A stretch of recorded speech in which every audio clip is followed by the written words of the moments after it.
میرے بھائیوں، جو دنیا میں آیا ہے اسے اللہ کی طرف لوٹ کر جانا ہے۔ جو اس نے دنیا میں کیا تھا اس کا سب کا حساب اللہ قیامت کے دن لے گا۔ کوئی آدمی اللہ کی نظر سے بچ نہیں سکتا، کوئی آدمی چھپ نہیں سکتا، اس کو ہر چیز کے بارے میں ہر وقت علم ہے۔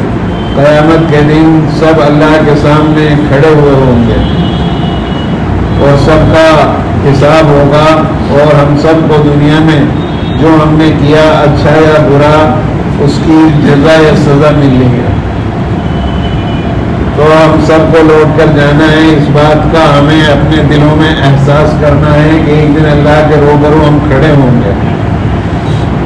اچھا کیا ہوگا تو ہمارے لیے جزا ملے گی، برا کیا ہوگا تو اس کی سزا ملے گی۔ ذرہ برابر نیکی کریں گے اس کا اجر اللہ عطا فرمائے گا، کوئی ذرہ برابر رتی برابر برائی کی ہوگی اس کا بھی اللہ سامنے رکھے گا۔ اس لیے میرے بھائیوں، ہم اس بات کا فکر کریں کہ ہمیں اللہ کے سامنے لوٹ کر جانا ہے، اور یہ دنیا عارضی ہے، اصل ٹھکانہ آخرت ہے۔ اس کے بعد اللہ فرما رہا ہے وعد اللہ حقا، وعدہ ہے اللہ کا سچا۔ ہم سب کو لوٹ کر جانا ہے، یہ اللہ کا سچا وعدہ ہے، یہ حقیقت ہے۔ آدمی ایک کان سے سنتا ہے دوسری سے نکالتا ہے، شیطان انسان کو بلا کے رکھتا ہے، موت کی طرف اس کی توجہ ہی نہیں دینے دیتا۔ تو میرے بھائیوں، اللہ کا وعدہ سچا ہے۔ اگر کوئی 70 سال جی لے چاہے 100 سال جی لے، لیکن اللہ کی طرف لوٹنا ہے۔ ایک دن ہمیں کفن پہنا کر قبر میں لوگ رخصت کر کے آ جائیں گے۔ اب قبر میں ہمارے عمل جائیں گے، جیسا عمل ہوگا قبر عمل کا صندوق ہے، ویسا ہی ہمارے ساتھ معاملہ ہوگا۔ پہلا پڑاؤ ہے قبر، آخرت کے پڑاؤ میں سے۔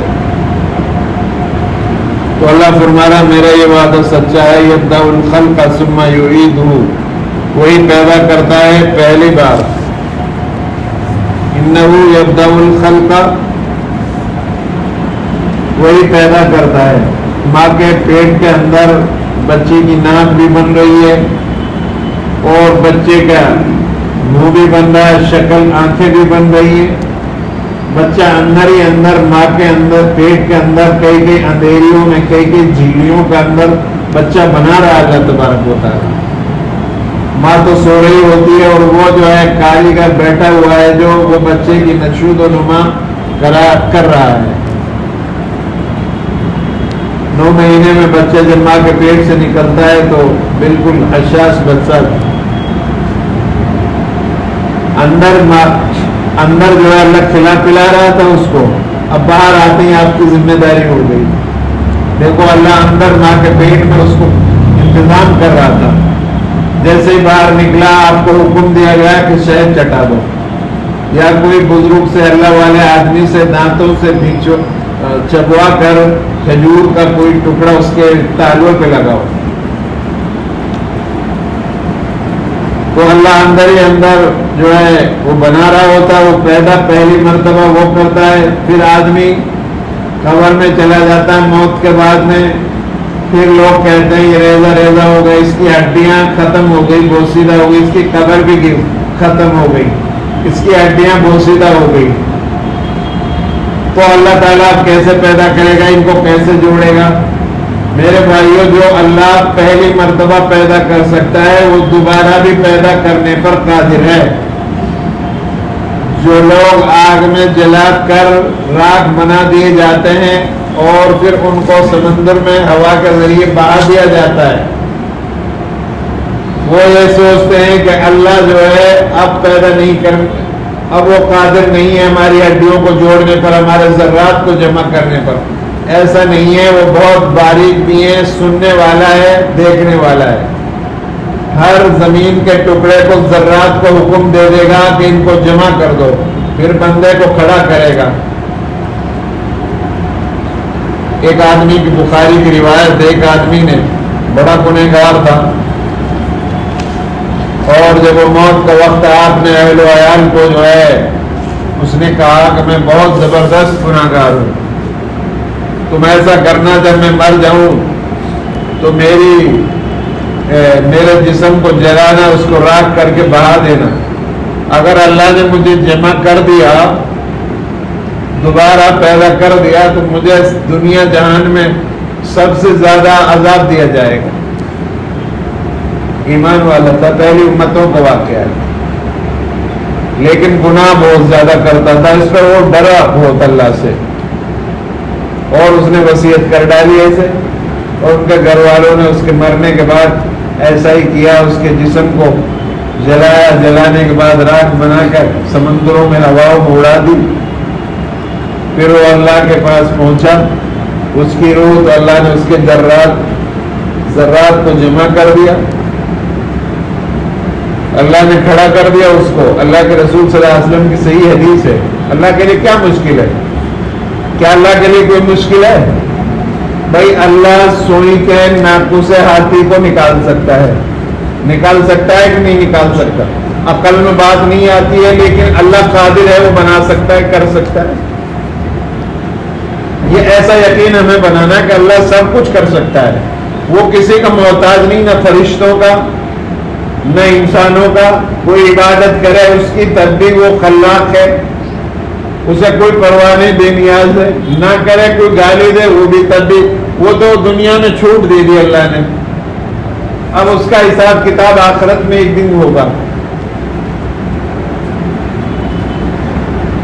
تو میرے بھائیوں، اللہ تعالیٰ نے اس کو پیدا کیا، اس کے بعد میں اس نے اس سے پوچھا، بتا تو نے ایسا کیوں کیا؟ اس نے کہا یا اللہ، میں نے تو تیرے ڈر اور خوف کی وجہ سے کہ میں بہت بڑا ظالم اور گنہگار تھا، اور مجھے تجھ سے بہت ڈر لگا، اور میں اتنا ڈرا کہ اگر مجھے اللہ نے دوبارہ بنا دیا، پیدا کر دیا اور میرے ذرات کو جمع کر دیا، تو مجھے اتنا عذاب دیا جائے گا کہ دنیا جہان میں کسی کو اتنا عذاب نہیں دیا جائے گا، سب تیرے ڈر اور خوف کی وجہ سے کیا میں۔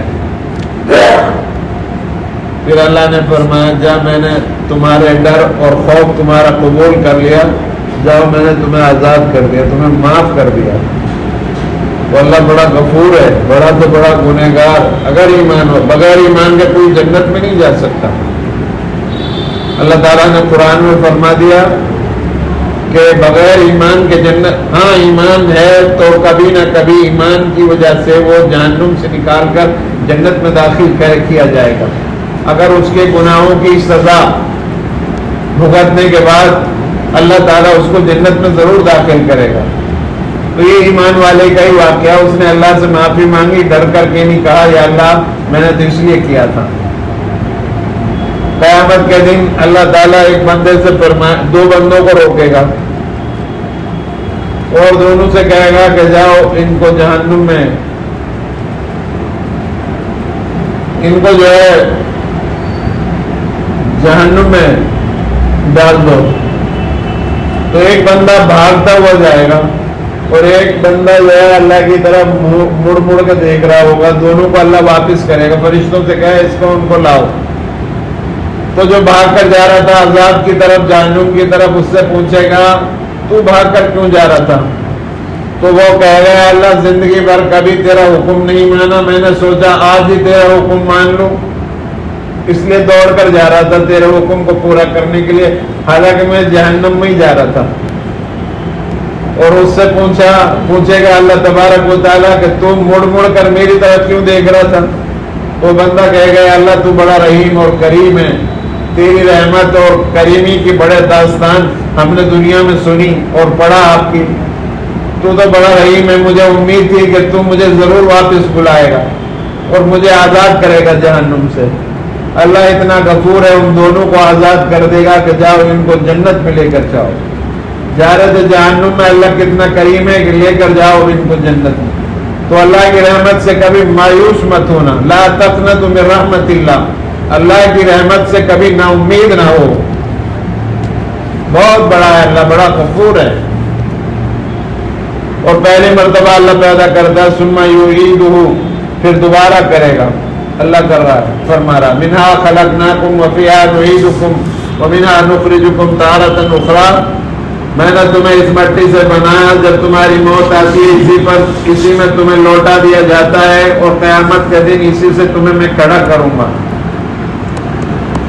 تو میرے بھائیوں پھر دوبارہ بھی ہمیں پیدا کرے گا، اور اس کو تاکہ بدلہ دے ان کو جو ایمان لائے تھے اور کیے تھے نیک کام انصاف کے ساتھ۔ اللہ اس لیے دوبارہ زندہ کرے گا تاکہ جو انہوں نے دنیا میں نیکیاں کی، آپ نے نماز پڑھی، اس کا اجر بھی تو اللہ دے گا، اور آپ اچھے کام کر رہے ہیں، اس کا انصاف کے ساتھ پورا اجر اللہ عطا فرمائے گا۔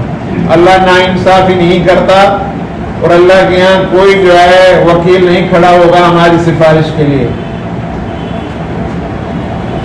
بہت سے لوگ کہہ دیتے ہیں، نہ نماز پڑھتے نہ روزہ رکھتے ہیں، کہ محمد صلی اللہ علیہ وسلم کا دامن پکڑ کر چلے جائیں گے۔ اگر محمد صلی اللہ علیہ وسلم نے دامن جھڑک دیا تو پھر کیا کرو گے؟ اعمال بند کر رہے ہو، امید جنت کی رکھتے ہو، کرتوت شیطان کے اور انصاف اور جو ہے آپ صلی اللہ علیہ وسلم سے امید رکھ رہے ہو۔ آپ صلی اللہ علیہ وسلم کی سیرت، آپ صلی اللہ علیہ وسلم کی سنت، آپ کی جو حکم ہے، آپ کے جو ہے احکام جو لے کر آپ آئے ان پر عمل کرو، پھر اللہ سے امید لگاؤ، اور پھر اللہ کے نبی صلی اللہ علیہ وسلم شفاعت کر سکتے۔ ایک صحابی آتا ہے، آپ کی خدمت کرتا تھا تہجد وغیرہ میں، وہ جو ہے آپ کے لیے پانی وغیرہ کا انتظام کرتا تھا، صحابی۔ اللہ کے رسول صلی اللہ علیہ وسلم نے ان کی خدمت سے خوش ہو کر ایک دن ان سے ارشاد فرمایا، مانگو کیا مانگتے ہو؟ تو اس نے کہا، یا رسول اللہ صلی اللہ علیہ وسلم، میں جنت میں آپ کا پڑوسی بننا چاہتا ہوں، آپ کی رفاقت چاہتا ہوں۔ تو آپ صلی اللہ علیہ وسلم نے فرمایا، یہ کام میرا بس کی نہیں ہے، تم ایسا کرو، تم سجدہ کرو، یعنی نماز پڑھ کر اللہ سے دعا مانگا کرو، تو میں بھی اللہ سے دعا کروں گا اللہ تجھے جنت میں میرا پڑوسی بنا دے۔ تو فیصلہ کرنے والا وہی اللہ ہے، جنت جہنم میں وہی پہنچائے گا۔ امید اس سے اچھی رکھیں، انصاف کے ساتھ اللہ جو ہے پورا ہمیں جو ہے اجر عطا فرمائے گا نیکیوں کا۔ والذین کفروا لهم شراب من حمیم وعذاب علیم بما كانوا یکفرون، اور جو کافر ہوئے ان کو پینا ہے کھولتا پانی، اور عذاب ہے دردناک، اس لیے کہ کفر کرتے تھے۔ آج بڑا اس پہ دیکھ رہے ہیں موبائل پر کہ جو ہے ہندو لوگ یہ کہہ رہے ہیں کہ بھائی 72 ہو رہے ہیں، ہم نہیں مانتے، اور یہ کیا ہے، یہ چیزیں سب کہاں بہتر ہو رہے ملیں گی، کہاں جنت ہوگی، کہاں تو میرے بھائیوں ان کا یقین تو اللہ کی ذات پر نہیں ہے۔ قرآن مجید میں اور اللہ کے رسول صلی اللہ علیہ وسلم نے حدیث میں جو ایمان والوں کے لیے انعامات بیان کیے ہیں ان سے تصدیق ہوتی ہے کہ بہتر ہی نہیں کتنی ہزار عمریں ملیں گی۔ ایسا نہیں ہے کہ مولوی اور یہ جو پڑھے لکھے لوگ آپ کو سمجھاتے ہیں تو یہ غلط نہیں کہہ رہے ہیں، یہ وہ اہل کفر جو ہے مذاق اڑا رہے ہیں قرآن اور حدیث کا۔ سب کا پتہ چلے گا، قیامت کرو سب کا سامنے کیا درا سب کے سامنے آ جائے گا۔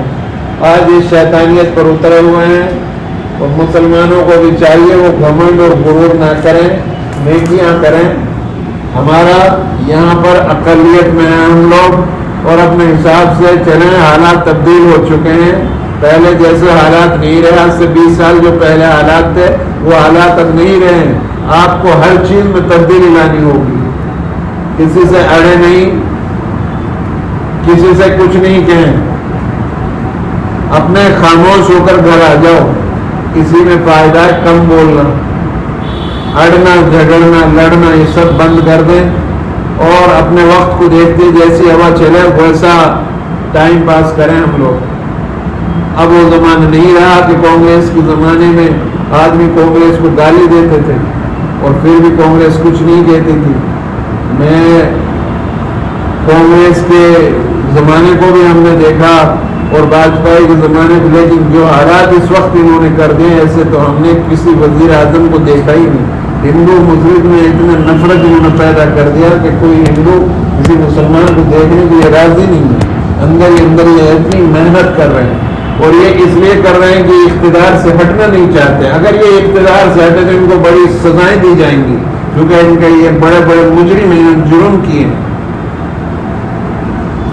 مسلمان ہوش میں آئیں اور اتحاد پیدا کریں، ایک جگہ جمع ہو جائیں، سب مل جل کر رہیں اور حالات کو دیکھ کر زندگی گزاریں. نوجوان بچے خاص طور سے اپنے آپ کو بچائیں، ورنہ نوجوان نسلوں پر ہی نظر ہے. جو پڑھ رہے ہیں لکھ رہے ہیں سب ان کے پاس ریکارڈ ہے، انہی کو پکڑیں گے، انہی کو اٹھائیں گے. میوات میں یہی ہو رہا ہے، ہر گاؤں سے پڑھے لکھے نوجوان بچوں کو جنہوں نے کچھ بھی نہیں کیا ان کو لے جا کر کے جیلوں میں بند کر رہے ہیں. جو قصوروار ہیں وہ آج بھی کھلے عام بیان دے رہے ہیں، جن کو پر مقدمات ہیں ان سے کچھ بھی نہیں کہا جا رہا. امام صاحب کو مارا، امام صاحب کو مارنے والوں کو تینوں کو پکڑا، انہوں نے ان کی بھی رہائی کا مطالبہ کر رہے ہیں پنچایت جوڑ کر کہ ان کو رہا کیا جائے، ان کا جو قاتل ہیں ان کو رہائی. اور علل اعلان کھلے عام ایسی ایسی بکواس کر رہے ہیں، ایسی ایسی چیزیں دیکھنے کو مل رہی ہے کہ آج سے 20 سال پہلے وہ چیزیں نہیں تھی. بہرحال دعا کرو اللہ اچھے لوگوں کو حکومت عطا فرمائے، قرآن اور حدیث پر اللہ ہم سب کو عمل کرنے کی توفیق عطا فرمائے.